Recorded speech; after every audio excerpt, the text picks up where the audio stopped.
রূহের জগতে আমরা যখন ছিলাম, নারী পুরুষ সকলে, নবী রাসূলগণ তার উম্মত সহ আমরা যারা বেঁচে আছি, যারা দুনিয়াতে ছিলেন, কিয়ামত পর্যন্ত যত মানুষ আসবেন সবাইকেই আল্লাহ তাআলা রূহের জগতে হাজির করে প্রশ্ন করেছিলেন, আলাস্তু বিরাব্বিকুম, আমি কি তোমাদের রব নই? পালনেওয়ালা, খাওয়ানেওয়ালা, চালানেওয়ালা, জরুরত পুরা করনেওয়ালা, সব কিছুর মালিকানা আমার হাতে, বিষয়টা কি এমন না? কালু বালা, আমরা সবাই সেদিন এক বাক্যে স্বীকৃতি দিয়েছিলাম, জবাব দিয়েছিলাম, হ্যাঁ আপনি আমাদের সব, আপনি আমাদের মালিক, আমরা আপনার গোলাম, আপনি আমাদের রব। এই কথার স্বীকৃতি আমরা দিয়েছিলাম। আল্লাহ তাআলা কালামে পাকের এই আয়াত দিয়ে আবারও সেই স্বীকৃতির কথা স্মরণ করাচ্ছেন। শোনো ইনসান, বনি আদম, আল্লাহ তাআলা বলেন, ইন্না আরাদনাল আমানাতা আলাস সামাওয়াতি ওয়াল আরদি ওয়াল জিবাল, আমানতের দায়িত্ব পালন করবার প্রস্তাব আমি আল্লাহ দিয়েছিলাম আসমানকে। আসমান অক্ষমতা প্রকাশ করলো। জমিনকে দিলাম, জমিনও সাহস করলো না, বলল আমাদের পক্ষে আমানতের দায়িত্ব কাঁধে বহন করা সম্ভব না। পাহাড় পর্বতকে প্রস্তাব দেয়া হলো, এত শক্তিশালী পাহাড়, পাহাড়ও নতি স্বীকার করলো, আমাদের পক্ষে দায়িত্ব বহন করা সম্ভব না। ওয়া হামালাহাল ইনসান, ইনসানকে প্রস্তাব করা হলো, আমানতের দায়িত্ব পালন করতে পারবা? আমানত রক্ষা করে চলা, আমানতের দায়িত্ব পালন করে চলা, আমানতের বোঝা বহন করে চলা, আমানত অনুসারে নিজেকে পরিচালিত করা, এটা কি সম্ভব?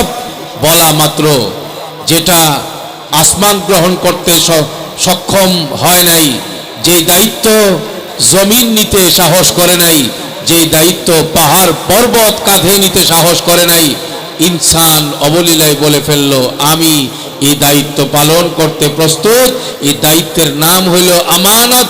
আমানতের দ্বারা আমরা যেটা বুঝি সহজ বাংলায়, 10 টাকা আমি অমুকের কাছে রাখলাম, আপনার কাছে আগামীকালকে আমি ইনশাআল্লাহ আগামীকালকে আপনার কাছ থেকে আমি আবার নিয়ে যাব, সেই পর্যন্ত টাকা আমি রাখলাম। এই 10 টাকার আমানত যেটা, এটাকে আমরা মনে করি আমানত। টাকা পয়সার আমানত, স্বর্ণ গয়নার আমানত, 2 টাকা 3 টাকার আমানত, এটাকেই আমরা আমানত বলতে আমরা বুঝি। কিন্তু মুফাসসিরিনে কেরাম বলেন, আমানতের দ্বারা বোঝানো হয়েছে একটা মানুষের গোটা জিন্দিগি। টাকা পয়সা অবশ্যই এটা আমানত, স্বর্ণ গয়না অবশ্যই এটা আমানত, জায়গা জমি গাড়ি বাড়ি অবশ্যই আমানত। কিন্তু আমানতের বিষয়টা এত ছোট না যত ছোট আমরা মনে করি। আমানত, আমি যতদিন বেঁচে আছি, যতদূর আমি দেখি, আমি আমার বেঁচে থাকার সময়ে, আমার হায়াতে আমি যা বলি, আমি যা করি, আমি যা শুনি, আমি যা খাই, আমি যেখানে বসি, আমি যেখানে শুই, আমি যা খরিদ করি, আমি যা বিক্রয় করি, আমি যা করবার জন্য চেষ্টা করি, আমি যার সঙ্গে থাকি, যাকে আমি সমর্থন দেই, যা কিছু আমি বলতে, আমার অস্তিত্ব বলতে যা কিছু বোঝায়, এই সবটাই আমানত। আল্লাহ আমাকে আমানত হিসেবে দান করেছেন।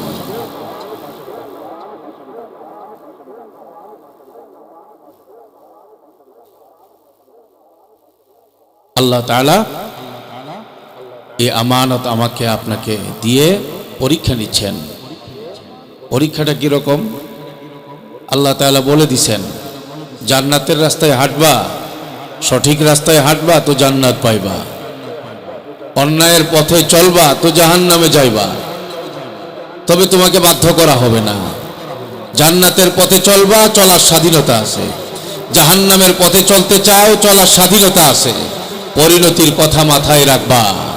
এইভাবে করে আমার আপনার পুরা জীবনটাকে ইমতিহান এবং পরীক্ষার মধ্যে আল্লাহ তাআলা রেখে দিয়েছেন আমানতের মাধ্যমে। গোটা জীবনটাই আমানত। আমি হয়তোবা মনে করি হাত দেখতে মনে হয় আমার বডির সঙ্গে লেগে আছে, এই দুইটা হাতের মালিক আমি। চোখ দেখতে মনে হয় এই চোখ দিয়ে আমি দেখি, এই দুইটা চোখ আমি এটার মালিক। পা দুইটা আমি যেহেতু চালাচ্ছি, এই দুই পায়ের মালিক আমি। ফ্যাক্টরি যেহেতু আমার, আমার কথায় ফ্যাক্টরির ওয়ার্কার তারা কাজ করে, কাজ বন্ধ করে, আমি তাদেরও মালিক, তাদের চিন্তারও মালিক, তাদের চেতনারও মালিক, ফ্যাক্টরির মালিক, আমার স্ত্রীর মালিক, আমার ছেলে মেয়ের মালিক, আমার শরীরের দেহের মালিক আমি মনে করতে পারি। যদি মনে নাই করতাম এইরকম স্লোগান কিভাবে আসে? শরীর আমার, সিদ্ধান্ত আমার। আসে কি আসে না?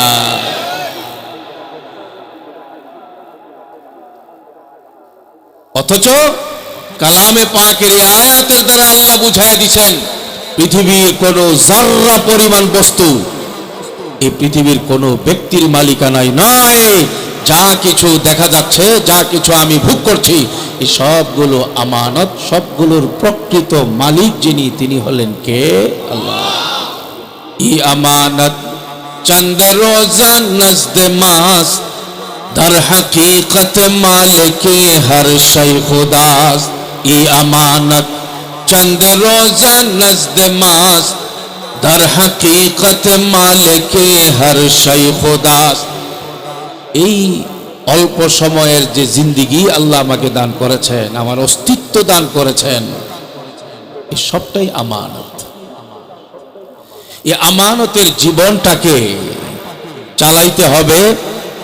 জান্নাত যদি পাইতে চাই, আমানতের হুকুম অনুযায়ী চালাইতে হবে, আল্লাহর বিধান অনুযায়ী চালাইতে হবে, রাসূল পাকের তরিকা অনুযায়ী চালাইতে হবে।